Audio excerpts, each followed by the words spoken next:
Now, Hyrule is a very interesting place. Normally, people who make drugs, meth, crack, heroin, they're gangbangers, white trash, you know, the lower end of societal spectrum. In Hyrule, it's widows. It's old women who make that shit. They're special medicine that makes Link think, you know, all of the beatings he just took are meaningless. So you really have to wonder and maybe even a little bit admire Hyrulean society. I don't think there's any place like it. Well, I guess Mushroom Kingdom, considering everybody in there is not only taking drugs, but actually made of them. But we're not talking about Mario at the moment.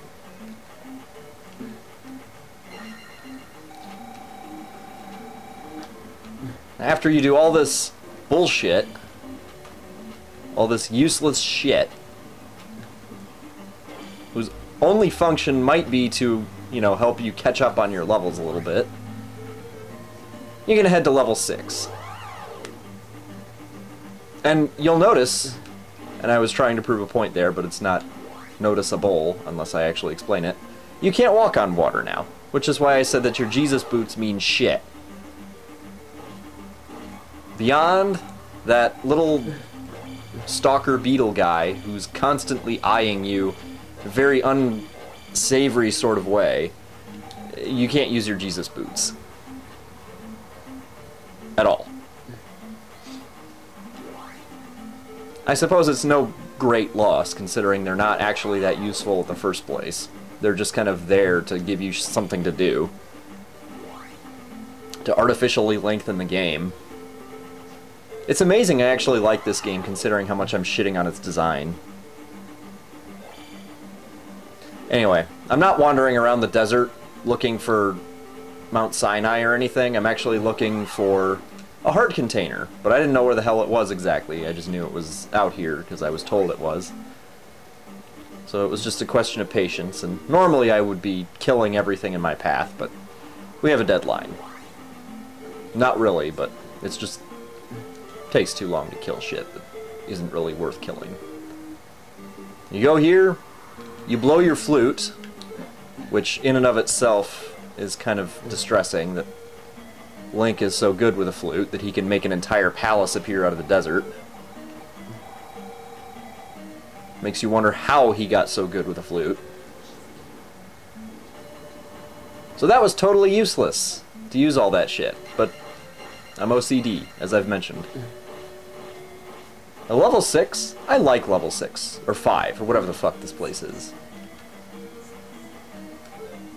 I like this level.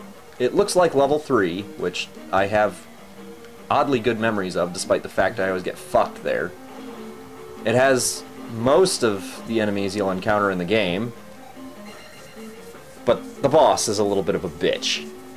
Not so much because he's actually hard, but just because he's one of those bosses that takes so long to fucking kill that you'll fuck up, he'll hit you, and you'll plummet to your death like a dickhead. So your life meter will mean dick when you get to the boss. Your life meter will mean as much as the hair that grows out of your asshole.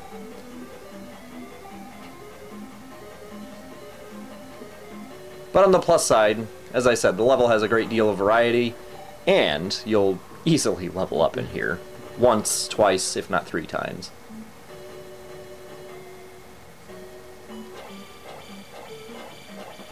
Unfortunately, you'll have to deal with this cockstain at least, I think, twice.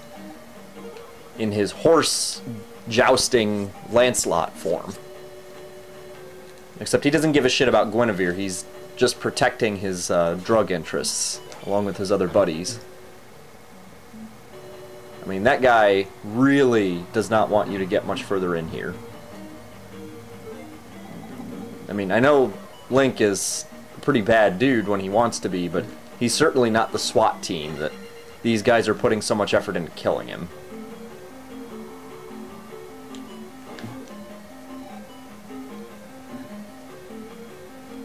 I never really found an effective way to get by those statues without getting hit. But then again, I'm impatient with that sort of thing and just don't really care. It shouldn't be as difficult as it is, and so I don't justify it with any kind of effort if I don't have to. Ugh.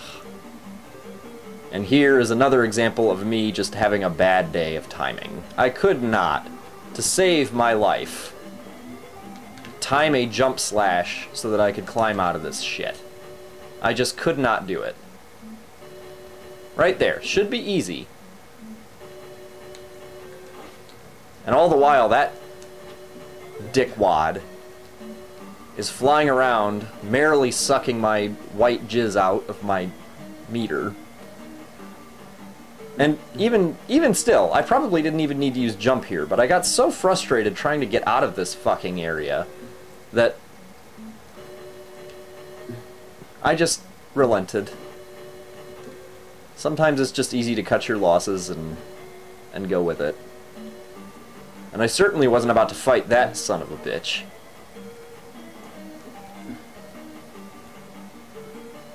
That red pube stain, even though he's blue, is just not worth any effort. There's only one time you should ever fight that dude, and that is when he's a boss. Should he be a boss? No. The principle of the matter. But who the hell these days gives a shit about principle anyway? Oh yeah. Like the 1 or 2 times that I actually managed to kill that fucking eyeball. Now you have to be careful in this area. This is one of those places where they punish you for not being able to see into the future. This is where they punish you for not being Nostradamus. If you don't somehow just inherently know that there's a pit there, a fake floor, then you'll fall into it and have to climb your ass all the way back out. Which is never pleasant. The one nice thing about it is that if you kill the enemies in these areas, then they are gone. You never have to fight them again. That's still small consolation when you have to actually fight them the first time, and your resources in this game being as limited as they are. I mean, it's not like they drop hearts in this game like they did in the old ones. God no, that would actually, you know, give you a chance to win. Heaven forbid the game actually give you a chance. Ugh. And then this just is inexcusable. How do you get killed by one of the most basic sword-wielding enemies in the game? Other than to say that you suck.